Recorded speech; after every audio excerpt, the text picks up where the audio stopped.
4 days on, and the big question of why remains unanswered.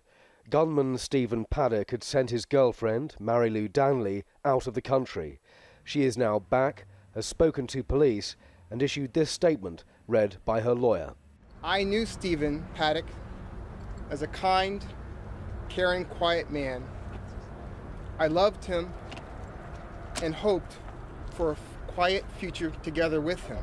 He never said anything to me or took any action that I was aware of that I understood in any way to be a warning that something horrible like this was going to happen.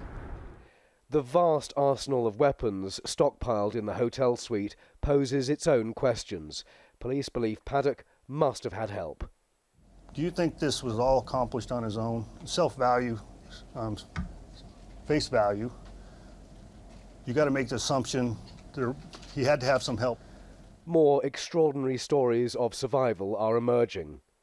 Oh my God, we're getting shot right now. Haley, I love you. Haley, I love you.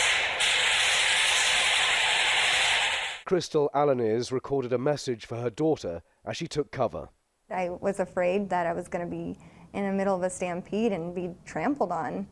So instead, I looked forward and I saw a trailer and I crawled under the trailer and I was hiding under the trailer and saying goodbye to my daughter. President Trump has been visiting survivors and paying tribute to first responders. The doctors I've spoken with have been typically modest. So everybody knows somebody that was affected, I think, and it's hard for myself knowing that some people didn't make it and that some people are still fighting for their lives.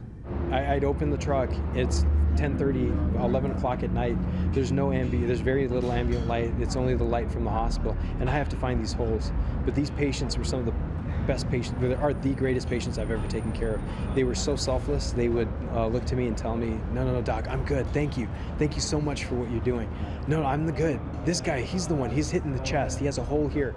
This town of dreams is getting back to normal, but all around are reminders of Sunday night and the many unanswered questions.